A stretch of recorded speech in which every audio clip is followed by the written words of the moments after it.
Morning. Welcome to the Jasmine Ballroom. We have a journey from JNDI LDAP manipulation to remote code execution dreamland. Before we begin, I've got a few notes for you. Stop by the business hall located in Bayside A-B during the day for welcome reception at 1730 to 1900 tonight. The Black Hat Arsenal is in the Palm Foyer on level 3. And join us for the Pony Awards in Mandalay Bay, B, C, and D at 1830. And thank you all for putting your phone on vibrate. Your ringtone is not as cool as either of these twos. Thanks, guys. Okay, thank you. So welcome to our talk. And our names are, well, my name is Álvaro Muñoz. I'm Principal Security Researcher with HP 45. I'm known as Pwn Tester in Twitter and IRC. I'm here with me, my colleague, Alexander Miros, that is Senior QA Engineer, also with the HP 45 team. So we have a brief but packed agenda for today. We're going to introduce, first of all, the basic concepts around JNDI, the Java Naming and Directory Interface. That is going to be the foundation for two new types of vulnerabilities that we are presenting today. The first one being JNDI injection, and the second one being LDAP entry poisoning. So we will be presenting different vectors for exploiting these vulnerabilities and also some demos on real-world application to show you how they look like in the real world. So last year, the NATO and the White House were hacked or attacked as part of the Pwn Storm operation. And this operation basically used a bunch of 0 days, and among them, they used a 0 day to bypass the Oracle Java applet click-to-play protection. So basically, they were able to serve a malicious website that when these NATO and White House employees visited these sites, they were able to trigger the execution of the Java applet without the employees having to explicitly click in on the applet. So for that, they used several tricks and several exploitation techniques, and one of them was some JNDI features that we found very interesting. And so we decided to research on this JNDI technology and see what we could get with them. So first of all, we are going to introduce a very brief introduction to JNDI, enough so that you can understand the basics of these vulnerabilities. So JNDI stands for Java Naming and Directory Interface, and it's basically a common interface to interact with different naming and directory providers. So naming provider, naming service is basically a system that binds a name to a given value or a given object, right? So you're probably familiar with naming services like DNS, where we bind the IP addresses to the host names, or for example, with a file system that binds the file name to the file itself. So directory services is a special type of naming service where we are basically binding a special type of object that is known as a directory object. And directory object is nothing else than a collection of attributes. So you're probably familiar with LDAP as an implementation of a directory service. And in LDAP, normally we store things like the employee records with all the collection of attributes, like what's the name of the employee, what's the email address, the last name, the first name, and so on. So the JNDI architecture is very simple. It's compound of 3 different layers. The first one is the API that exposes the methods to bind names to values. For example, methods to look up or search for these names. Also methods to rename a binding or delete a binding, and so on. Then we have the naming manager that is like the core layer of the architecture that glues everything together. And then we have the JNDI SPI, the service provider interface. And here's where the developers can actually plug different providers. They can actually plug, for example, an LDAP plugin or a DNS or, for example, RMI or Corba. So basically, JNDI will give access to all these naming and directory services through the same common interface, right? So because a code snippet is worth 1,000 words, this is a very simple introduction and example of how to use JNDI. So in the first lines, here we have the configuration of the JNDI context. We are basically saying that we are going to interact with an RMI registry, that is a naming service, where we bind a name to a given Java object, and then that this provider, this RMI registry, is located at the local host at this given port. So then we will be able to initialize the JNDI initial context, and then from that moment on, we can actually bind different names to objects and then recover them using the lookup operation. We can do that from the very same JVM or different JVMs. And as we said before, JNDI is not just for RMI registry. You can actually use any provider type with any provider URL, like for example, in this example, down here, we are using LDAP. So if we want to bind Java objects to a naming service or a directory service, we can use, first of all, like serialization of the Java objects. We're basically serializing the objects and binding the binary representation of the object to the given name that we want to give him. And as a second option, if, for example, the objects that we want to bind are not serializable, or, for example, if the binary representation is too large to fit the naming service, we can also use something that JNDI introduced that is called as naming references. So we have basically two types of naming references. The first one is reference address. That is basically the final address of the object that we want to bind to the naming service. So when we perform the lookup operation, we will receive the JNDI reference. The naming manager will decode this naming reference, will get the address, and then we'll use the address to fetch the final object and return that to the application code.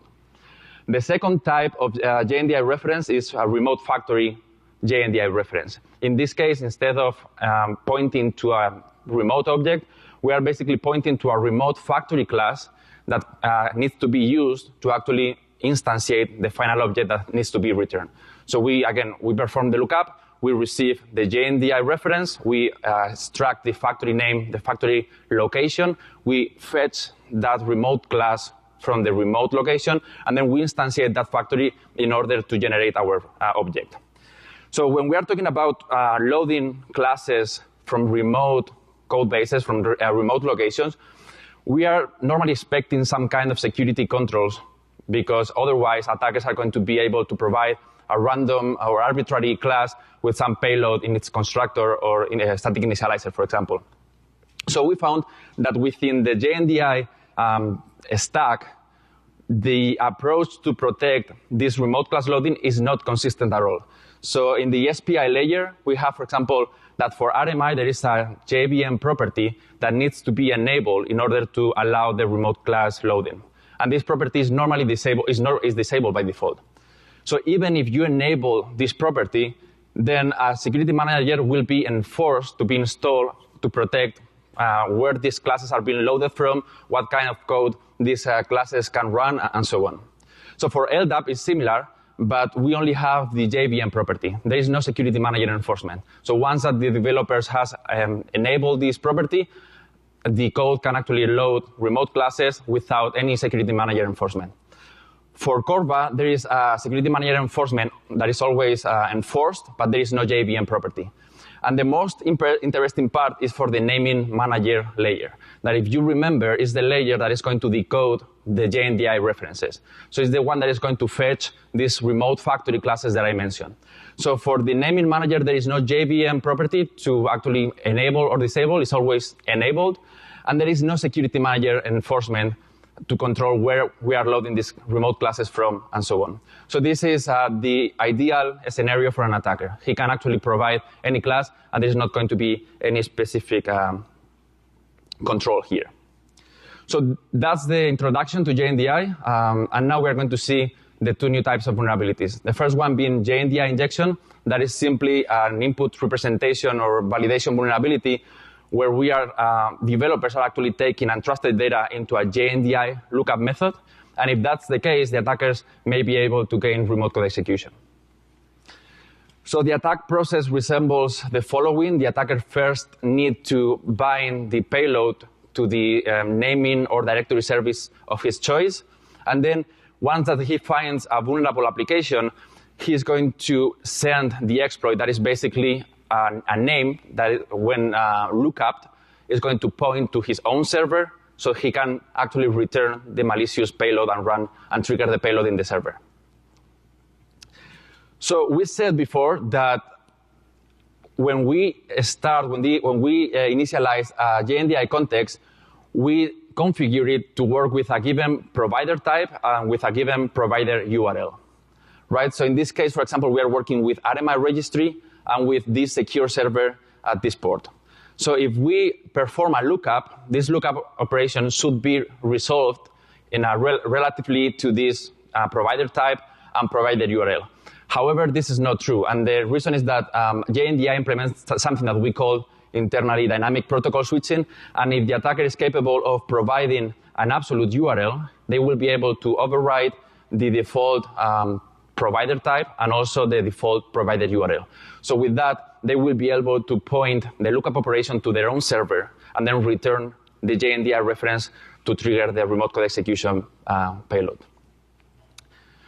So attackers can actually provide or use different, as we saw before, JNDI can interact with different naming and directory services, like, for example, RMI, LDAP, Corva, and so on.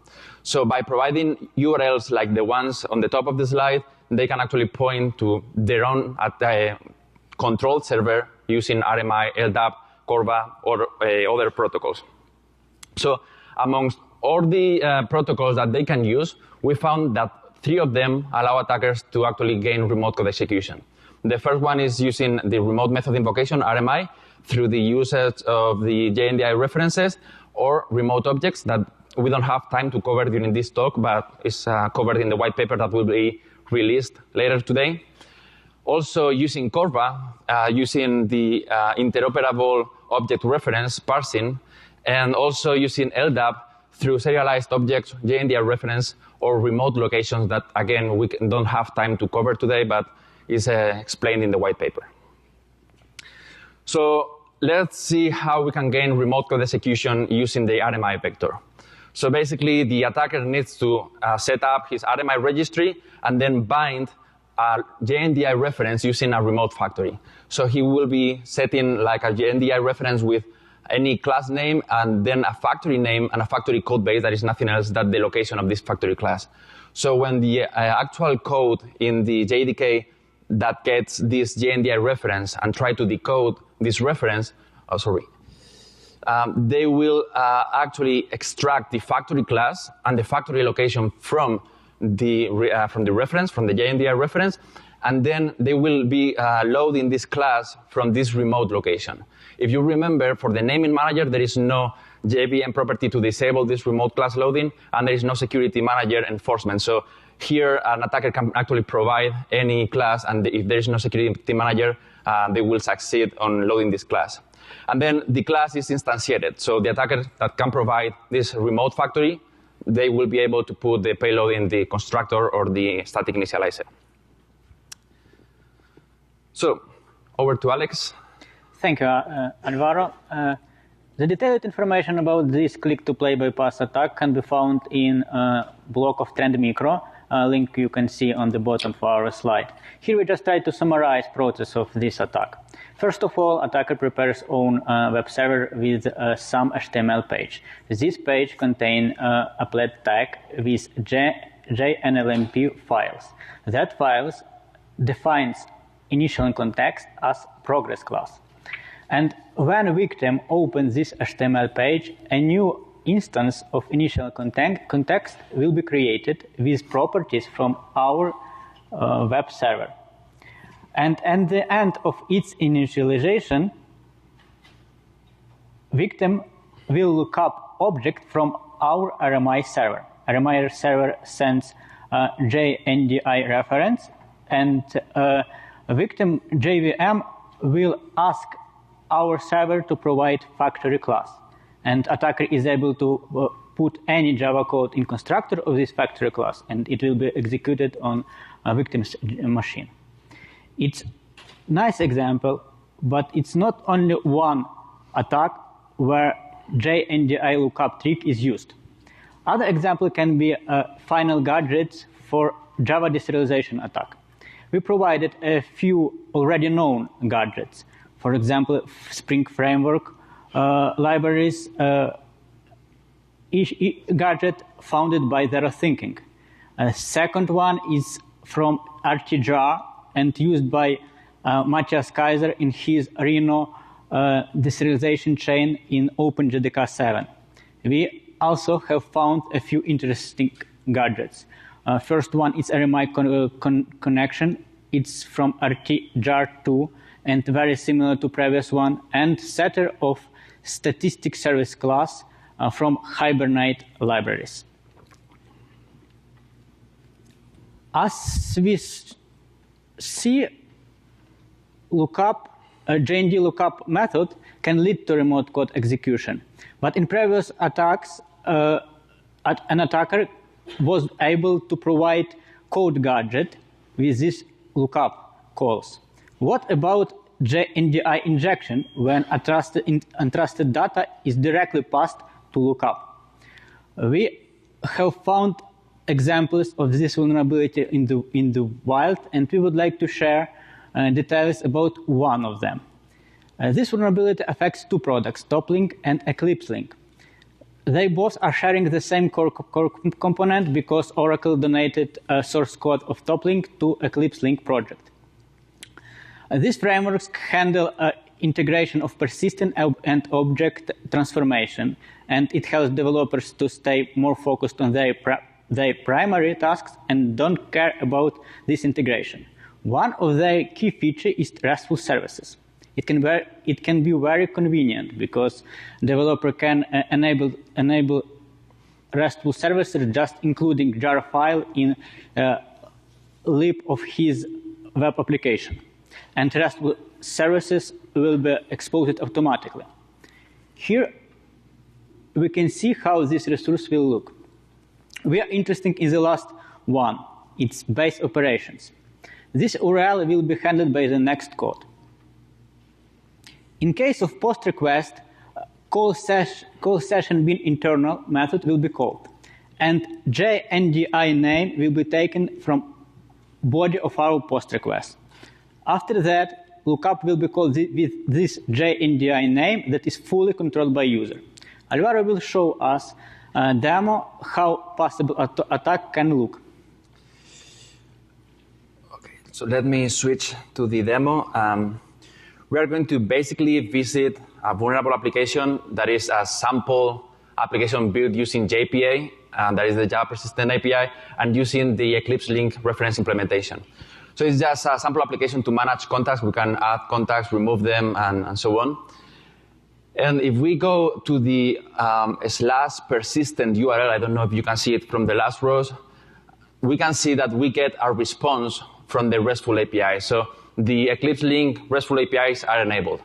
So we can take this URL and take it to a RESTful client of your choice, or just the command line, whatever you use.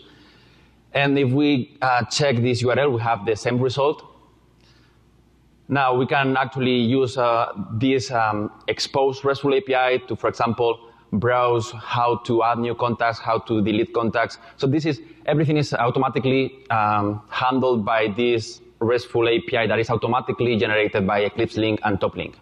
Now, if we go back to the base operation and use a post request, that is the one that was handled by the code showed by Alex, we just are going to send a JSON request, and here is our injection point. The JNDI name is the one that is going to be resolved by the persistent resource of the RESTful API. So we are going to point it to our own RMI registry, and in our own RMI registry, we are going to bind the Kaboom name to a factory, remote factory JNDI reference. And this remote factory is located in our own controlled HTTP server. So with that, we have everything prepared for the attack. If we go to the victim machine, we see that there is no calculator running. And that's exactly what the factory class is going to do. As soon as we send this payload, the factory class will be retrieved and instantiated. We get some exception about some naming exception. And if we go back to the victim machine, we can see that the payload, the calculator, has been executed, and we have the calculator running in and compromised the server. Thank you, Alvaro. Fortunately, this vulnerability is fixed yet. It's fixed already, and if you are using TopLink, we highly recommend you to apply the latest July critical patch update of Oracle as soon as possible. If you are using EclipseLink, you need to update your libraries to the latest version as well. We just saw what we can achieve by RMI vector, but in the beginning of our talk, we said that is not only one protocol supported in lookup calls. The next our vector is Corba. Java supports 3 types of Corba URLs. We can see them all on our slide. And these URLs can be used to look up objects from Corba server. And Corba server will respond by sending interoperable object reference, or just IOR.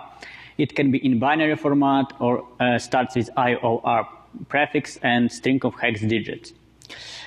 It may contain a lot of information like version, host, port, object key. We are interested in 2 next fields. It's type ID. From this field, Java will take class name of factory and stub classes, and code base. From what location this class will be loaded.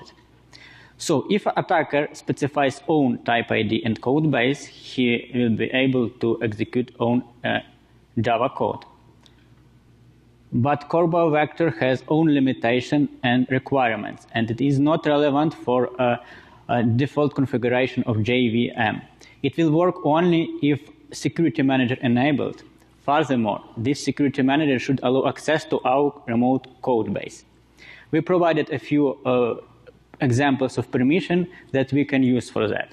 First one is soccer permission. This line allows to connect to any host, but only to defined ports. It's okay for us. We can start Corba server on any port what we need.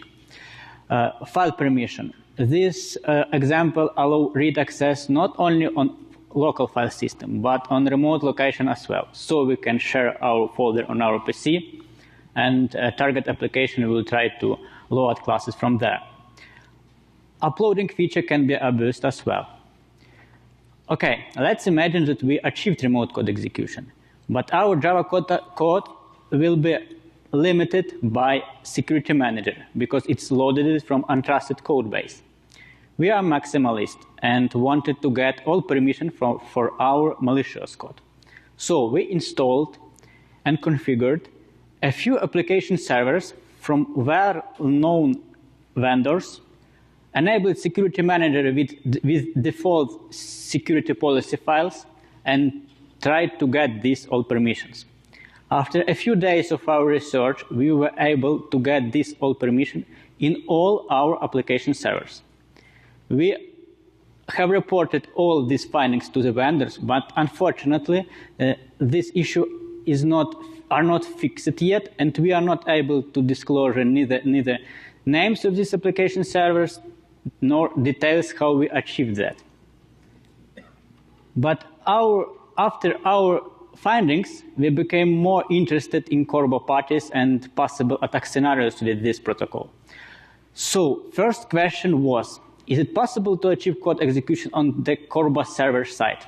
Why not? If the server runs with security manager and policy allows us to load load classes from our code base, we will be able to perform the same attack. Furthermore, if you can remember, we already had installed a few application servers. So we quickly test them and figure out that some of them are exposing Corba listeners in default configurations, have needed permission in their policy files. And as we saw a bit earlier, we were able to get all permissions for untrusted code. So if a customer enables security manager in this application server, he can automatically open backdoors for remote code execution attack. Other place where we met IOR parser is a read object method of stub classes. As you may know, read object method is one of the entry points for deserialization attacks. So if target application meets mentioned requirements about security manager and its policy, plus attacker is able to provide own data for deserialization, he will not need any additional gadgets. He will be able to achieve remote code execution by using only this one. We have found more than 20 such classes in Oracle JREL libraries and more than 50 in OpenJDK. After our review of libraries from application servers, this number was increased to more than 200. Also, we figured out that LDAP compiler automatically generates this code for client stub classes. So we can expect many such classes in customer libraries. We can give some summary. Core vector can be very dangerous, but only in case if your target has enabled security manager and its policy has some lax permissions. So we saw that we can use RMI vector or Corva vector to exploit JNDI injection vulnerabilities. Using an LDAP vector is also possible by actually binding a Java object into the LDAP directory and then triggering the execution of the payload during the decoding of this object. This overlaps with the new vulnerability that we are presenting now, so we are going to skip this vector and explain it when explaining the LDAP entry poisoning. So this is the second vulnerability that we found while researching the JNDI technology. And basically, if an attacker can modify an LDAP entry in an LDAP server or modify the response from an LDAP search, they may be able to execute or gain remote code execution on any vulnerable applications that are actually performing these LDAP searches. So this is a second-order vulnerability. In the first stage, the attacker needs to poison an LDAP entry, and by poisoning we mean that they need to inject or modify some LDAP entry attributes.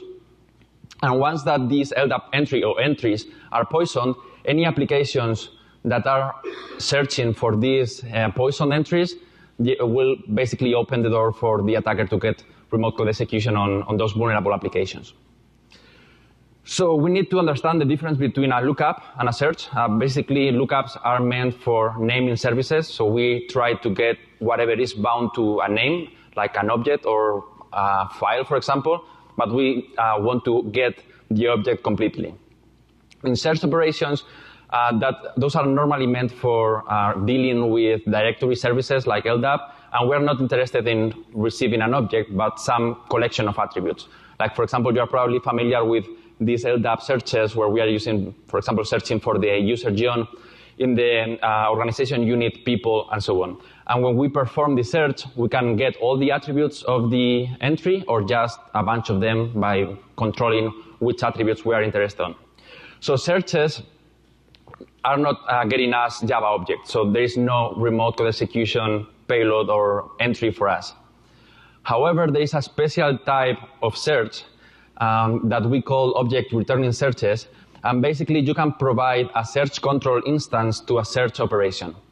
This search control is basically meant to define the scope of the search and what's expected from the search. So this is from the Oracle documentation. It basically says that if the search control contains this set returning object flag set to true, then whatever attributes are received as part of the response, they will be used to reconstruct a Java object. Or if these attributes are not present, then it will basically create a wrapper around these LDAP attributes. So my opinion is even clearer in the code itself. So this is part of the JDK class that handles the search response. And as you can see here, we check for the get returning object flag attribute. And if that's enabled, if that's true, then we will check the attributes in the response for some attributes that are referenced in the Java attributes enumeration. If those attributes are present, then we will proceed with decoding the attributes as a Java object. Otherwise, we will just create the wrapper and return the wrapper. So after auditing like really many applications performing returning object searches, we found that most of them, in not all of them, the developers were actually expecting to get this wrapper. They were not expecting to get any Java objects at all. But because this piece of code is before the wrapper generation, then this will be executed if the Java attributes are present in the response. So these Java attributes are defined in the Java schema that needs to be installed in the LDAP server. It's normally installed or pre-installed in some of them, like Apache DS, for example. They basically define different ways of representing a Java object in a LDAP server. So basically, you can use serialization, you can use JNDI references, you can also use marshaled objects, or remote location. This one is deprecated, but it's still an attack vector because the code is still present in the JDK libraries. So we mentioned that the attacker needs to poison some entry. By poisoning, we basically mean that they need to actually inject some special attributes. So this is a sample entry for John Smith user. And the way that we can poison this entry using Java serialization is by adding this Java serialized data, this Java code base, and this Java class name attributes. So basically in Java serialized data, we can put the payload that is going to get deserialized. And then if this trust URL code base property is enabled in the JVM, that is not too normal because it's disabled by default, the attacker will be able to provide his own classes for the deserialization attack, basically located in this Java code base. If this is not enabled, then the attacker can actually proceed with a regular Java deserialization attack and using gadgets from the local class path. But normally attackers won't use this attack vector because using JNDI references is much simple. So to poison an entry and with a JNDI reference, all that the attacker needs to do is add this Java naming reference value to the object class attribute, and then add this Java code base, Java factory, and Java class name. Those are the same one that we defined in the RMI vector. So this is the way that the attackers can actually perform the poisoning of the entries, but how can they actually get the access to compromise or to poison an entry in the first place? So maybe we have like these sample scenarios, probably there are more, but this is, it depends on the attacker, how the attacker, what the level of compromise the attacker has. So for example, rogue employees, if you have a rogue employee in your organization that can access the LDAP server, he will be able to poison any number of entries if he has like credentials for that. But even if you are a regular employee and you are not the LDAP administrator, in many default policies, an employee can actually modify his own attributes except for a list of blacklisted attributes. So normally you don't want your employees to change their email address or their password without going through the password management tool, but they can modify the home address or even add new attributes. So they can actually use that vector to poison an entry. The second one is vulnerable LDAP server. If your LDAP server is vulnerable to any of the known CVEs for OpenLDAP, Apache DS, Active Directory, then the attacker will be able to compromise the server and use that to poison entries in the server. Also, a different scenario is if you have a vulnerable application that is integrated with LDAP, and the attacker can compromise this application, then they will be able to use the credentials, the LDAP credentials, to proxy pivot into the LDAP server and compromise or poison any number of entries. And we have like more ideas, like for example, most of the modern LDAP servers normally are exposing RESTful API, SOAP web service, DSML gateway, and this is basically just increasing the attack surface for the attackers. So any vulnerabilities on any of these APIs, gateways, or third-party applications that integrate with the LDAP service will be possible for an attacker to use to compromise the server and poison entries. So back to Alex. According to this attack scenario, we reduced general processes to following two. The first one we can see on this slide. First of all, attackers poisons LDAP entry into LDAP server. After that, he interacts with a target application to force LDAP search, and application sends a LDAP search request to the LDAP server, and this LDAP server returns our poisoned entry. Application tries to decode this entry and will fetch factory class from our server. And after receiving this class, target application will execute Java code from the constructor of factory class. Despite the second scenario is not very likely, it is still possible.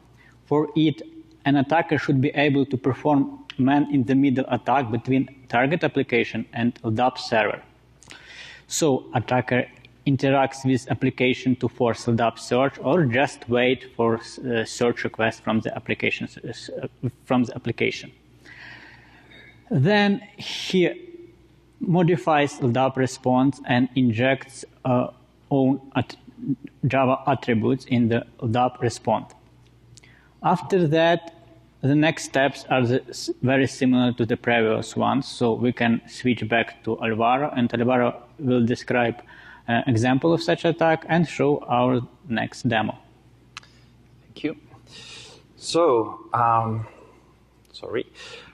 because this is a brand new vulnerability, we found like many instances of LDAP entry poisoning in different products, also in LDAP connectors, LDAP libraries, LDAP realms, and so on. We have reported all of them to the corresponding vectors. Most of them are still working on fixing them. Some of them have already fixed them.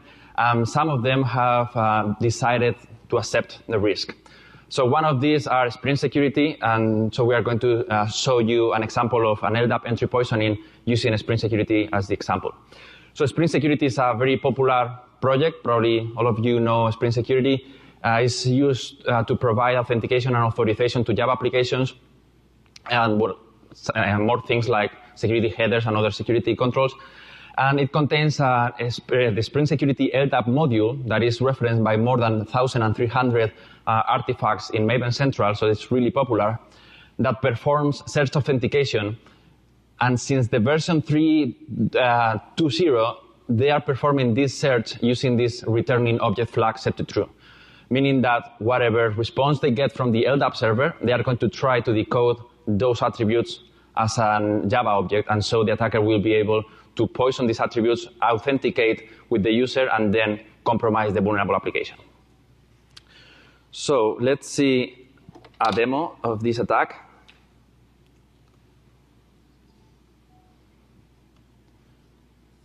So this is a very simple sample application that is using Spring Security for authentication.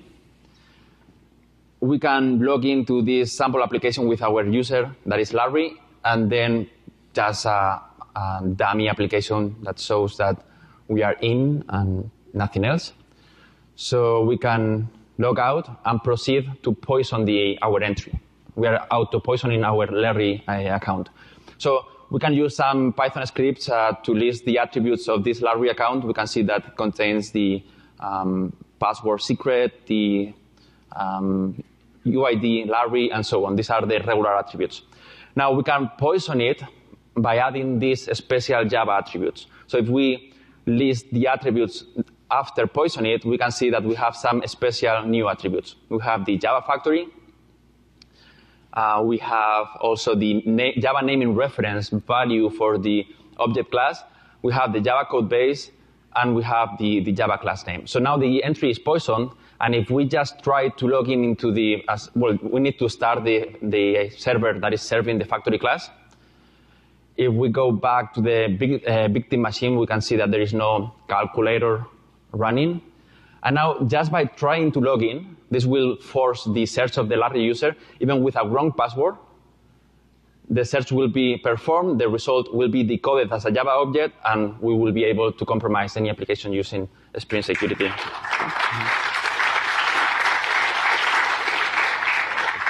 Thank you. So with that, we are going to wrap up the presentation. Some brief recommendations. So for developers and operations, do not take untrusted data into any JNDI lookup method or any wrapper around this JNDI lookup method. If you have to do so, sanitize the input and verify that you are not taking absolute URLs that can perform this dynamic protocol switching. Also, if you are writing an integration with LDAP servers, you may want to not use these object returning searches, and if you need to get this LDAP context wrapper, then just get the attributes yourself and then create the wrapper yourself instead of relying on the JDK code for that. So verify and check your JVM properties, maybe your application server JVM properties, and verify that you don't have any remote class loading enabled if that's not necessary for your application, because that's normally something from the past, and if you don't need it, you should be disabling it because attackers can abuse that to make their attacks easier. For an auditor point of view, carefully audit your security manager policy. We found that, as Alex said, we could bypass all of the security manager policies and the default policies that are provided for application servers. We found that they are giving all permissions to too many things, and that can be abused. Also use static analysis tools for finding these vulnerabilities. It's very easy to find them using static analysis, both JNDI injection and LDAP entry poisoning. For pen testers, fast your web applications using these JNDI vectors. Probably RMI is enough, but you want to make sure and try to use the LDAP or the Corva vectors as well.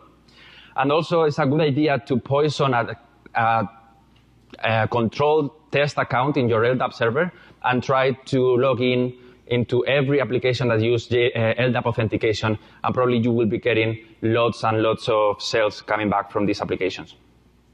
There are really many applications vulnerable to this attack. And just the main takeaways, audit your application for these two new types of vulnerabilities. Remember that the first slide was that these attackers, these Pwn Storm attackers, were actually using these JNDI tricks against the NATO and White House employees. So they know about these tricks, and probably they know about JNDI injection and LDAP entry poisoning. So just verify that you are not vulnerable to these vulnerabilities. Carefully protect your LDAP servers. Periodically audit your LDAP server and verify that you don't have any entry with Java attributes if you are not using your LDAP server for storing Java objects. That is something that is not very common. And again, if you're using a security manager, make sure that you understand everything you are giving all access or permission to. And with that, thank you very much. If you have any questions, we will be glad to take them. There's a microphone in the aisle. So, thank you.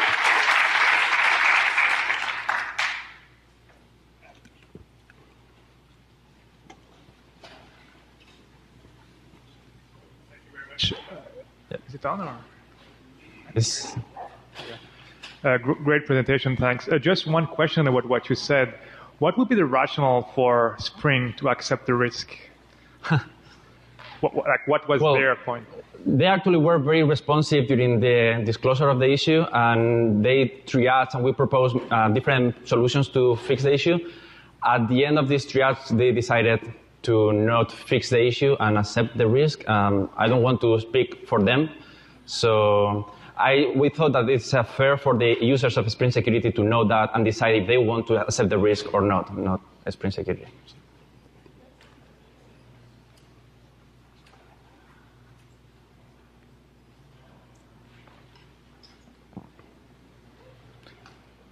More questions?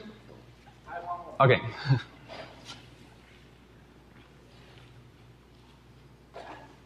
For the LDAP poisoning, right? The sync is in the search methods, right?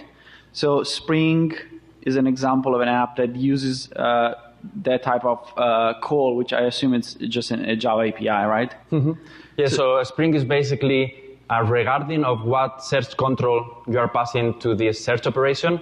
They have a wrapper that in the last minute is just modifying the search control and enabling this returning object flag.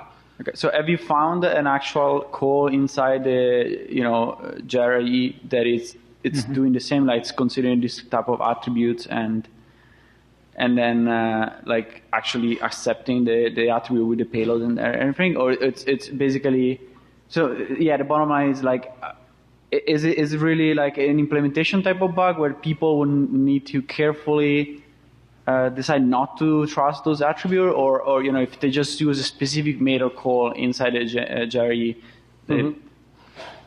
So your question was if people should be regular or legitimate users for these attributes? Yeah, so I mean, so if you just use a Java API, right, for search LDAP, is the attribute considered? Is the attribute that you're using to inject a Java class considered, or it's something that the developer needs to extend? So if you are just writing an application that is integrating with LDAP server, right, just don't use this returning object flag. Because the only reason for that is either you want to actually deserialize or decode this Java object, so in that case use it. That's all good. But if you want this LDAP context wrapper, then don't use this returning object flag to generate this wrapper for you. Just get the attributes and use the attributes to create your own wrapper. Okay. So I don't know if that answers the question. Yeah, that answer. Yes. Okay. Perfect. One more question? Yeah, question about the JNDI injection. If the authentication is enabled, I'm thinking about the use case for if Glassfish or GBus has the IOP port open. If authentication is enabled, are you able to do some lookup prior authentication, or this will block all the risk? You are talking about the Eclipse link and top link? Or in general? I don't remember if it's RMI or Corba protocol, but some container have the port open to do lookups. And you mean the Corba, IOP, the Corba listeners? yeah, the first part of the So, talk. as we said on our presentation, you need to have enabled security manager and you need to have access to your remote code or local code. You need to upload file there. And if your security manager enabled, this vector is open. Okay, so even if authentication is enabled? If authentication enabled in Corba listeners, Yeah. We cannot answer on this question because we have not tested that configuration. Okay, thanks. Thank you. One more question. Hi, a really good talk. Two questions. One, did you notice any difference between LDAP servers such as Microsoft Active Directory? Can you get closer to them? Did you notice any differences with Microsoft Active Directory versus like a open LDAP server when exploiting this type of bug? In this case, both of them don't have the Java schema pre-installed by default. So if the attacker can actually compromise the LDAP server through a vulnerability or because they have administrator credentials, they can install the Java schema. Otherwise, both of them don't have this Java schema, so the attacker, when trying to poison an issue, an entry, won't be successful.